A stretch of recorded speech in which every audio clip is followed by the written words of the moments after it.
في شان حبيبه الكريم مخبرا وآمرا إن الله وملائكته يصلون على النبي يا أيها الذين آمنوا صلوا عليه وسلموا تسليما. محبت، الفت، عقیدت اور پیار سے درود پاک. الصلاۃ والسلام علیک یا سیدی یا رسول اللہ وعلی آلک واصحابک یا حبیب اللہ. الصلاۃ والسلام علیک یا خاتم النبیین وعلی آلک واصحابک یا رحمۃ للعالمین. اللہ رب العزت کا لاکھوں بار شکر، اس کا فضل اور احسان کہ اس خالق کائنات نے ہمیں زندگی میں ایک مرتبہ پھر جمعۃ المبارک کے دن اپنی پاک بارگاہ میں حاضری کی توفیق عطا فرمائی. اللہ کی بارگاہ میں آنا، اس کی بارگاہ میں حاضر ہو جانا،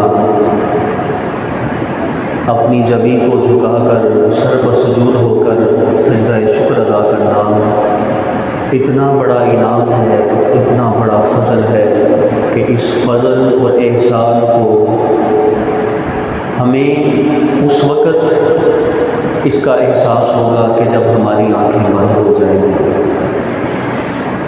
پھر خیال آئے گا اللہ نے ہم پر کتنا فضل فرما رکھا تھا کہ ہمیں بار بار اپنی پاک بارگاہ میں حاضری کی توفیق عطا فرما رکھی تھی. آقا دو عالم صلی اللہ علیہ وسلم کا کہ فرامین کے وہ تین فرامین کے تین چیزیں جن کو آپ نے پسند فرمایا، ان کا وہ سلسلہ وار تذکرہ چل رہا تھا. تو سب سے پہلی چیز آپ نے فرمایا حبیبا من دنیاکم ثلاث. فرمایا اے صحابہ، یہ دنیا اگرچہ فانی ہے، مٹ جانے والی ہے، فنا ہو جانے والی ہے، ختم ہو جانے والی ہے، اس کو دوام نہیں ہے، ہمیشگی نہیں ہے. ہاں فرمایا اس دنیا کے ساتھ میری کوئی مماثلت بھی نہیں ہے. میں اس دنیا کے لیے دنیا میں نہیں آیا، بلکہ دنیا کے خالق اور مالک کی رضا کے لیے دنیا میں تشریف لایا. تو لوگوں کو، دنیا والوں کو اللہ کے ساتھ ان کا تعلق اور ربط قائم کرنے کے لیے، جوڑنے کے لیے میں دنیا میں تشریف فرما ہوا ہوں. تو فرمایا تمہاری یہ دنیا اگرچہ فانی ہے، مٹ جانے والی ہے، اس دنیا کی کسی چیز سے مجھے کوئی سروکار نہیں ہے سوائے تین چیزوں کے. فرمایا تین چیزوں کو اللہ رب العزت نے میرے دل کے اندر ان کی محبت کو ڈال دیا ہے. صحابہ عرض کرنے لگے یا رسول اللہ، یا نبی اللہ بتائیے تو صحیح وہ تین چیزیں کون سی ہیں کہ جن کو ہم بھی اختیار کریں، جن کے ساتھ ہم بھی محبت کریں، جن کو ہم بھی اپنی زندگی پر لاگو کریں، تاکہ آپ کی برکت سے اللہ رب العزت ہم پر بھی اپنی رحمتوں کا نزول فرما دے. تو نبی اکرم صلی اللہ علیہ وسلم کے مبارک لب حرکت میں آئے اور فرمایا پہلی چیز ہے الطیب، خوشبو. یہ خوشبو مجھے دنیا کی نعمتوں میں سے بڑی محبوب نعمت نظر آتی ہے. اور پھر فرمایا عرض کی یا رسول اللہ دوسری چیز کون سی ہے؟ فرمایا النساء وفی روایت النکاح. فرمایا مجھے اپنی ازواج مطہرات سے بڑی محبت ہے اور نکاح مجھے بڑا محبوب ہے، پسند ہے. اس نکاح کے ذریعے سے اللہ وحدہ لا شریک بندہ مومن کے ایمان کو مکمل فرما دیتا ہے. اور تیسری چیز صحابہ نے عرض کی یا رسول اللہ تیسری چیز کون سی ہے؟ فرمایا وجعلت قرۃ عینی فی الصلاۃ. اے صحابہ اللہ رب العزت نے اس نماز کے اندر میں محمد مصطفیٰ کی آنکھوں کی ٹھنڈک کو رکھ دیا ہے. تو یہ تین چیزیں آقا دو عالم صلی اللہ علیہ وسلم کو بڑی محبوب ہیں، بڑی پیاری ہیں، اور ان سے آپ کا بڑا لگاؤ ہے. اور نماز تو پھر نبی کریم علیہ السلام کا اوڑھنا بچھونا ہے. نماز کے بارے میں خود نبی رحمت صلی اللہ علیہ وسلم آپ فرماتے ہیں، حضرت بلال حبشی رضی اللہ تعالیٰ عنہ کبھی کبھی آپ ان سے فرمایا کرتے تھے ارحنا یا بلال، اے بلال جب تم اذان دیتے ہو تو اس اذان کے ذریعے سے تیری اس اذان کے اندر اللہ نے گویا میرے لیے آرام اور سکون کو رکھ دیا ہے، مجھے اس بات کی فکر ہوتی ہے جیسے حضرت بلال اذان کے لیے ندا دیتے ہیں، پکارتے ہیں، تو گویا اللہ وحدہ لا شریک کی بارگاہ میں حاضری کے لیے میں محمد مصطفیٰ تیار ہو جاتا ہوں۔ تو یہ نماز کے ذریعے سے ہمیں راحت پہنچاؤ، نماز کے ذریعے سے ہمیں سکون پہنچاؤ، اور نماز کے ذریعے سے ہمارے دل کو اطمینان اور چین جو ہے اس کا سبب بنا دو۔ تو فرمایا اے بلال، جب تم اذان دیتے ہو تو تمہاری اذان سے اللہ وحدہ لا شریک کی بارگاہ میں گویا میرے دل کو سکون مل جاتا ہے۔ اب یہاں پر ایک بڑی ہی قابل غور چیز ہے، ہمیں ہر اس چیز سے محبت کرنی چاہیے کہ جس سے آقا دو عالم صلی اللہ علیہ وسلم نے محبوب جانا، اور نماز سے آپ نے اتنی محبت فرمائی، اتنا لگاؤ اور اتنی شدید محبت ہے کہ ابھی نماز کا حکم بھی نازل نہ ہوا تھا، نماز ابھی فرض بھی نہ ہوئی تھی، آقا دو عالم صلی اللہ علیہ وسلم نے آپ مسجد حرام میں جا کر، بیت اللہ شریف میں جا کر آپ اکثر اللہ کی بارگاہ میں سجدہ ریز ہوا کرتے تھے، اور جب آپ تنہائی میں ہوتے، جب آپ غار ہرا کے اندر جاتے، غار ہرا کی خلوتوں میں آپ وہاں پر اپنے دن کو اور اپنی راتوں کو قیام کرتے، تو اللہ وحدہ لا شریک کی بارگاہ میں اکثر آقا دو عالم صلی اللہ علیہ وسلم نماز کی حالت میں رہا کرتے تھے۔ ہمیں بلا شبہ نبی اکرم صلی اللہ علیہ وسلم کے ساتھ منصور ہر چیز سے محبت ہے، تو ذرا اپنے اپنے گریبان میں جھانک کر دیکھیے، کیا ہم نماز سے اتنی محبت کرتے ہیں جتنی آقا دو عالم صلی اللہ علیہ وسلم کو تھی؟ کیا جتنی نبی کریم علیہ السلام نے اس کی تاکید فرمائی، کیا اتنی محبت ہمارے دلوں میں ہے؟ اگر ہے تو اللہ کی بارگاہ میں سر مسجود ہو کر سجدہ شکر ادا کیجیے اور عرض کیجیے اے بار الہ تیرا لاکھوں بار شکر ہے، تو نے اس نماز کے ذریعے سے ہمارے سینوں کو بھی آباد فرما دیا ہے۔ اور اگر ایسا نہیں ہے تو پھر اللہ کی بارگاہ میں لمحہ فکریہ ہے، غور و فکر کرنا چاہیے، تدبر کرنا چاہیے۔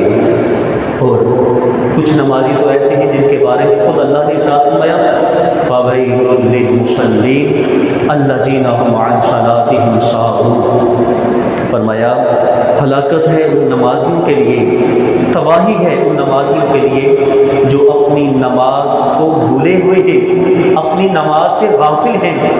نماز سے بندہ غافل کب ہوتا ہے؟ نماز نہ پڑھنے والا نماز سے غافل تو ہو سکتا ہے، نماز پڑھنے والا نماز سے غافل کیسے ہو سکتا ہے؟ فرمایا کچھ لوگ ایسے بھی ہیں جو نماز پڑھتے تو ہیں، وضو بھی کرتے ہیں، اللہ کی بارگاہ میں آتے بھی ہیں، وقت بھی نکالتے ہیں، اور 5 وقت اللہ کی بارگاہ میں سر مسجود بھی ہوتے ہیں، لیکن فرمایا ان کی نماز انہیں اللہ کی بارگاہ میں کوئی اجر و ثواب نہیں عطا فرماتی ہے۔ تو یہ کہیں ایسا تو نہیں ہے کہ ہماری نمازیں بھی ان لوگوں کے ساتھ مل رہی ہیں کہ جن کی نمازیں اللہ کی بارگاہ میں بغیر نفع اور نقصان کے خالی ہی واپس ان کو لوٹا دیا جاتا ہے؟ تو فرمایا جب اللہ کی بارگاہ میں آ جاؤ تو یہ اللہ کی بارگاہ میں آنا کیسا ہے؟ فرمایا یہ تو اللہ کی طرف سے ایک پیغامی محبت ہے، محبوب کی بارگاہ سے بندے کو ندائے محبت دی جاتی ہے۔ آپ کا کوئی پیارا ہو، آپ کسی سے محبت کرتے ہوں، کسی سے پیار کرتے ہوں، وہ آپ کو رات کے 12-1 بجے فون کر کے بلائے کہ فلاں جگہ پر آ جاؤ، آپ کی تو نیند اڑ جائے گی، آپ کہیں گے مجھے میرے پیارے نے بلایا، مجھے میرے دوست نے بلا لیا، مجھے میرے فلاں جو ہے عزیز نے بلا دیا ہے۔ تو ایک دنیاوی رشتے کا آپ اتنا لحاظ کرتے ہیں، تو جب یہی رشتہ خالق کائنات سے جڑ جاتا ہے، جب یہی رشتہ اللہ وحدہ لا شریک کی بارگاہ سے مستحکم ہو جاتا ہے، جب یہی رشتہ بندے کا رب کے ساتھ جڑ جاتا ہے، تو پھر ایک نماز پڑھنے کے بعد وہ بے تاب ہو جاتا ہے، اس کا دل جو ہے بے چین ہو جاتا ہے، اسے کوئی پوچھتا ہے تو اتنا بے قرار کیوں ہے، اتنا بے چین کیوں ہے، تو اتنا جو ہے وہ بغیر سکون کے کیوں ہے؟ تو کہتا ہے تمہیں معلوم نہیں ہے، میں ابھی اللہ کی بارگاہ سے حاضر ہو کر آیا ہوں، اب میرا دل مچل رہا ہے، تڑپ رہا ہے۔ کس چیز کے لیے تڑپ رہا ہے؟ اس بات کے لیے تڑپ رہا ہے کہ اللہ رب العزت جلدی جلدی مجھے پھر واپس اپنی بارگاہ میں بلا دے۔ تو یہ اللہ کی بارگاہ سے یہ چیزیں کسی کو نصیب ہوتی ہیں۔ آئیے اپنی نمازوں کی فکر کیجیے، اپنی نمازوں کا خیال کیجیے، اپنی نمازوں کا ان کے